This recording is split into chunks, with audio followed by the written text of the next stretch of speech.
Il y a quelques mois, j'ai acheté ce Chevrolet Suburban, c'est un modèle importé du Canada, c'est un énorme SUV familial. Comme tu peux le voir, c'est un 8 places, je l'ai entièrement transformé. Alors c'est la première fois que je fais ça, d'habitude je fais plutôt des vannes comme ceci, comme tu peux le voir si jamais tu me suis depuis longtemps. Tu le sais, mais là j'ai décidé donc de partir sur un projet assez atypique, et voici donc la vidéo complète de la construction, voilà le plan qui est prévu à la fin.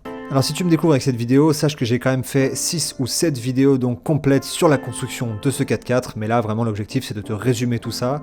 J'ai donc commencé par tout démonter comme tu peux le voir. Donc j'ai enlevé le plafond, j'ai ensuite enlevé donc j'ai commencé à désinstaller en fait la cuve GPL, parce qu'il faut savoir que c'est quand même un modèle GPL, ça aussi je t'en parle donc dans la vidéo de présentation que j'ai publiée il y a quelques mois. Pour le moment la cuve GPL n'a pas encore été réinstallée, en fait il a été converti au GPL lors de son importation du Canada donc en 2000, ça a été donc installé en France et il faut que je la réinstalle en dessous, je le ferai probablement plus tard. J'ai donc utilisé la meuleuse ensuite pour enlever toutes les fixations, ça faisait 20 ans que c'était là donc c'était bien rouillé, crois-moi. Après les deux premières étapes, on était déjà rendu donc à l'étape numéro 3, c'est-à-dire enlever les sièges. Pour la banquette arrière, très facile puisque c'est un simple clapet.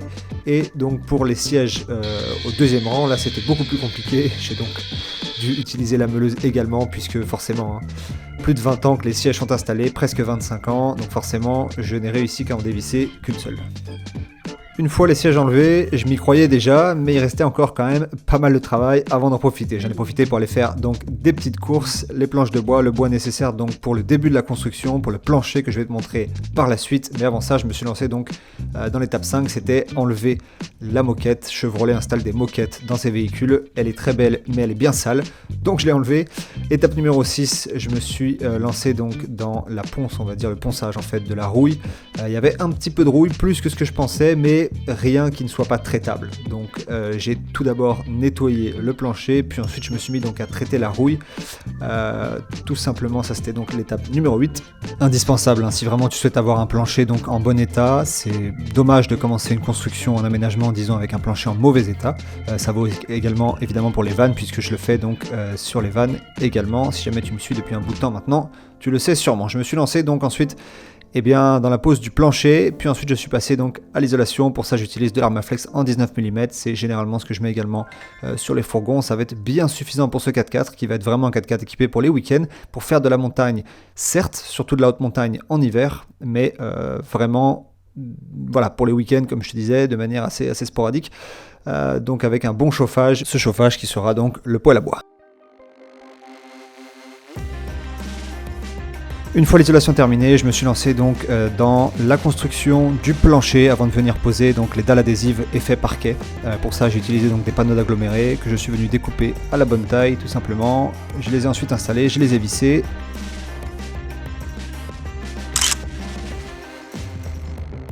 Une fois l'isolation faite au sol et le plancher posé, je me suis lancé dans l'installation du lambris, enfin dans les préparatifs avant l'installation du lambris pour le plafond. Comme tu peux le voir, j'ai donc placé des tasseaux en prévision du lambris et ensuite j'ai isolé toujours avec de l'Armaflex en 19 mm. Voilà donc le résultat pour le plafond. Là encore, je prenais un petit temps pour chiller, mais on n'y est pas encore, il reste du boulot. Je me suis donc lancé dans l'installation du lambris, comme tu peux le voir. C'est du lambris de sapin, c'est exactement le même que j'installe dans tous mes fourgons. À la fin, tu dois commencer donc à connaître ce modèle, j'en suis assez satisfait. Rien de plus simple que d'installer du lambris, tu les empiles tout simplement les unes après les autres. Le tout c'est de bien commencer droit, puisque sinon toute ta structure sera de travers. Et moi donc du coup, comme tu peux le voir là, je les fixais avec des vis dans les tasseaux que j'avais précédemment installés. Voilà le résultat. Je me suis ensuite mis donc à poser les dalles adhésives. Alors c'est pas exactement ce que je voulais vraiment un parquet effet chaîne, mais pour une question de légèreté et également de budget, j'ai donc choisi des dalles adhésives. Pour ça, il faut bien appliquer un primaire d'accroche. Ce sont exactement les mêmes dalles que j'installe dans tous les fourgons. J'en suis assez content. Il faut bien respecter le processus de pose, c'est-à-dire bien poser un primaire d'accroche, sinon tu verras que tes dalles vont se décoller au bout de quelques mois. Depuis que j'applique ce primaire d'accroche, je n'ai vraiment plus de problème donc dans les fourgons, et là ça fait maintenant 8 mois qu'elles sont posées dans le 4x4 au moment où j'enregistre cette vidéo et je n'ai aucun problème. Voilà donc le résultat final pour ces dalles. Alors c'est pas exactement ce que je recherchais, mais je suis quand même assez satisfait du résultat. Après ça, je suis passé donc à la construction de la structure. C'est vraiment l'étape que je préfère dans chaque construction parce qu'on commence enfin à construire les meubles et ça va assez vite. En général, on voit la structure évoluer assez vite. J'ai commencé par faire 2 banquettes, comme je te les présentais donc brièvement dans le plan donc au tout début de la vidéo. Sinon tu peux encore une fois retrouver donc toutes les vidéos un peu plus détaillées sur ma chaîne YouTube. Le but ici c'est donc de faire 2 banquettes, l'une face à l'autre. Pour ça et pour toute la construction dans ce 4x4, j'ai donc utilisé des tasseaux de sapin de 2,5 par 2,5 cm que je suis venu donc assembler avec des vis assez classiques. Je ne te l'ai pas dit, donc si tu me découvres avec cette vidéo, je te le dis, en fait ce modèle c'est un 4x4, un vrai 4x4, donc 4 roues motrices avec boîte courte, boîte longue, j'en parle encore une fois dans mes autres vidéos, hein.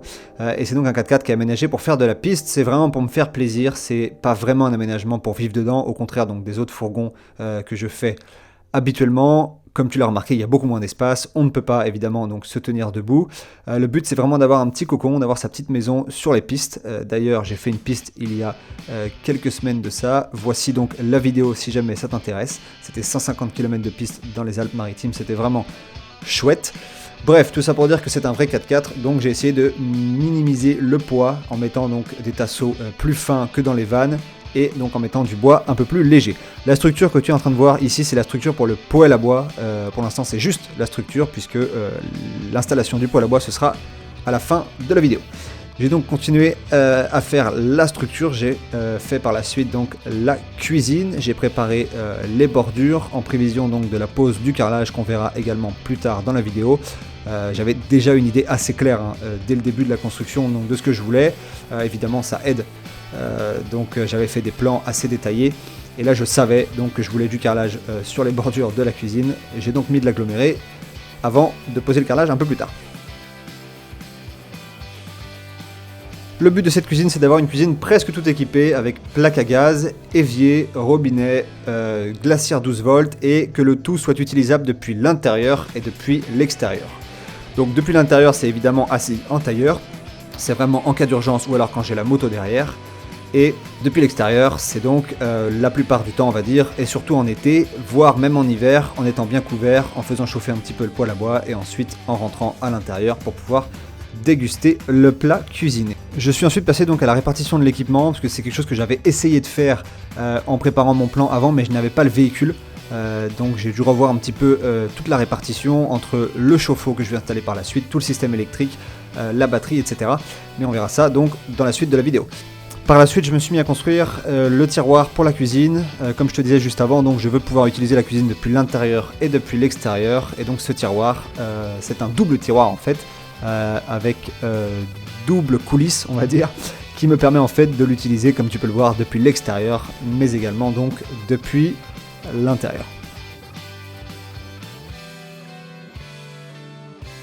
Par la suite, j'ai continué donc la structure du tiroir. Je suis ensuite venu donc poser du lambris. Je vais poser un max de lambris, tu vas voir, dans cet aménagement, parce que je veux vraiment un effet bois, un effet rustique. Voilà, donc la structure était pas trop mal avancée. J'étais peut-être à la moitié, non, voire plus de la moitié, je pense.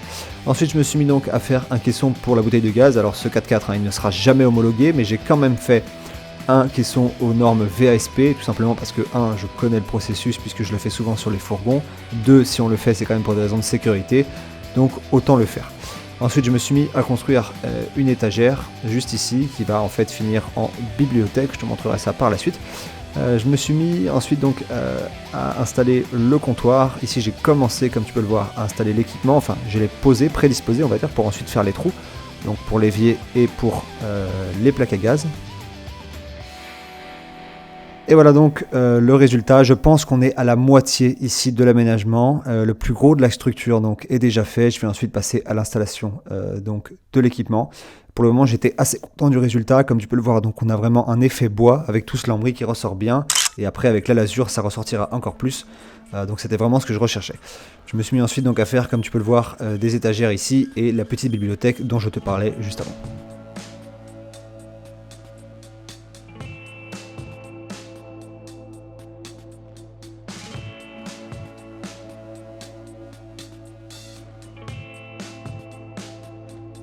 Une fois donc que la structure était quasiment terminée, là je pense que j'en étais à 90% à ce stade-là, je me suis mis à poser l'équipement puisque si jamais tu me suis, tu le sais, je ne pose jamais donc l'équipement une fois la structure entièrement terminée.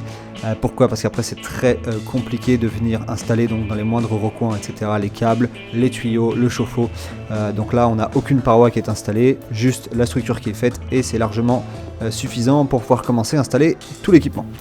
Ici on a donc un chauffe-eau. Et juste avant, tu as vu donc la cuve d'eau propre qui est de 55 litres. J'ai donc commencé à installer les tuyaux. J'utilise le même système que dans mes fourgons. Et pour le chauffe-eau, c'est un chauffe-eau 12 volts de la marque Pullman. C'est une marque allemande. C'est un chauffe-eau qui délivre à peu près 6 litres d'eau chaude en l'espace d'une heure, 1h20, dépendamment donc de l'énergie. Je vais mettre une batterie de 150 ampères heure. Donc dans ce cas-là, ce sera largement suffisant pour ce que je vais en faire. Recharger un ordi plusieurs heures par jour, des batteries de drone, des batteries de caméra, et puis donc faire fonctionner le chauffe-eau par beau temps ou alors quand je roule. J'ai donc continué l'installation de la plomberie comme tu peux le voir. J'ai installé ensuite donc la douche. Alors là je me mets à l'électricité. Plus tard dans la vidéo je vais te reparler de la douche. C'est une douche que je pourrais utiliser donc depuis l'intérieur mais également depuis l'extérieur. Et pour l'électricité, je fonctionne donc un peu comme dans les fourgons avec un système 12 volts, un panneau de fusible assez classique, un panneau d'interrupteur et après donc quelques jours de travail, voilà que l'équipement électrique et la plomberie étaient installés. Et donc comme tu peux le voir par la suite, je me suis relancé donc dans la partie esthétique. J'ai commencé par poser le carrelage, je le colle comme dans les fourgons donc avec de la colle flex et puis je mets des joints hydrofugés qui sont faits pour recevoir de l'eau. Voilà, je trouvais ça sympa de mettre une petite bordure en carrelage ici pour finir, on va dire, la cuisine. C'est pas hyper lourd, sachant qu'il y a très peu de carrelage, donc je pense que c'est vraiment pas gênant pour le poids.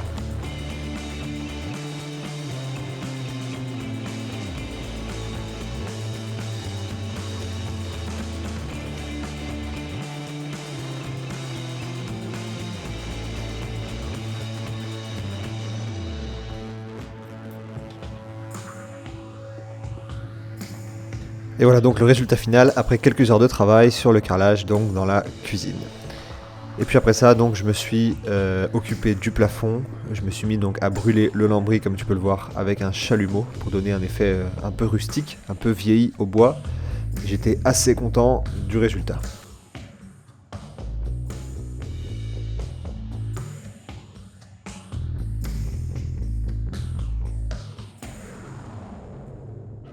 Une fois que tout était brûlé, je me suis mis ensuite donc à appliquer du vernis en chêne moyen. Et voilà donc le résultat final, j'étais assez content, c'était vraiment l'effet que je recherchais. Ensuite donc je suis passé à cette petite douche on va dire, qui est vraiment une douche de secours. La plupart du temps donc je l'utiliserai en été pour me doucher dehors, mais la douche en intérieur donc s'utilise à genoux. Ça je t'en montrerai plus une fois qu'on sera sur la route ou alors sur Instagram si jamais tu veux en voir plus. Parce que je n'en dirai pas beaucoup plus dans cette vidéo. Je me suis ensuite lancé donc dans la peinture. J'applique de la peinture bois d'extérieur en fait qui résiste assez bien au frottement. C'est aussi ce que je mets dans les fourgons, j'en suis assez content. Une fois la peinture faite, je me suis lancé dans les portes de placard. J'ai utilisé également du lambris que j'ai brûlé avec le chalumeau, exactement comme le plafond, pour créer vraiment un contraste entre des meubles blancs et des portes de placard, donc on va dire aspect chêne, aspect rustique. Et puis ensuite, donc, je me suis lancé dans la fin de la partie esthétique. J'ai installé, comme tu peux le voir, de la corde sur les bordures. Et puis ensuite, je me suis mis à installer les rideaux. La couture, comme d'habitude, elle est faite par Les Sacs à Maman, puisque je ne sais pas coudre. Je te mets le lien de son compte et de son entreprise dans la description. N'hésite pas à la contacter si jamais tu as besoin de quoi que ce soit pour ton fourgon.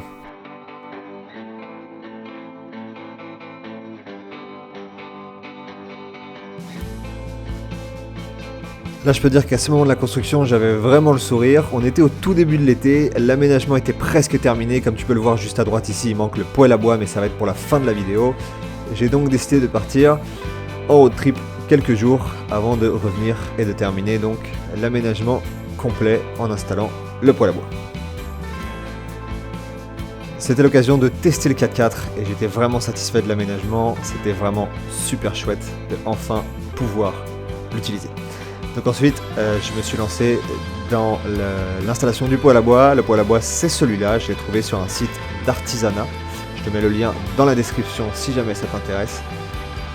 Et puis j'ai décidé donc de mettre du carrelage sur le socle. Alors il y a plusieurs possibilités, tu peux aussi mettre des plaques en alu, des plaques de ferraille. Moi je voulais du carrelage parce que je pense que ça va vraiment bien rendre avec le poêle à bois une fois installé. Je l'ai installé sur des briques, comme tu peux le voir. Et alors le carrelage c'est de la mosaïque effet brique.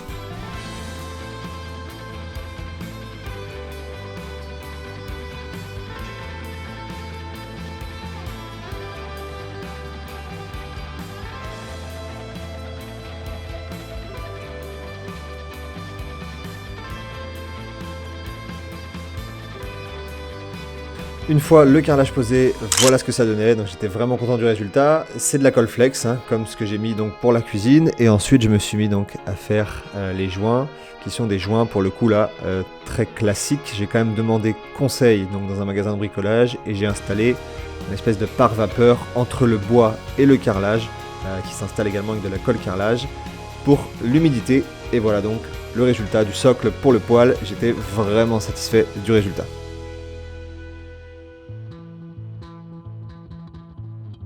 Petit ménage, puis ensuite je me suis mis à fixer donc ce poêle. Comme tu peux le voir, j'ai donc rempli les briques de colle carrelage, histoire qu'elles soient pleines. Ce sont des briques réfractaires, c'est important ça, qui renvoient la chaleur. Et j'ai fixé le poêle donc tout simplement avec 4 vis. Il vient initialement avec des pieds, mais je voulais pas les utiliser parce que sinon il était trop haut, c'est pour ça que j'ai mis des briques réfractaires. Puis je suis passé au magasin, j'ai acheté le conduit nécessaire, c'est un conduit en 80 mm, et je me suis mis à l'installer.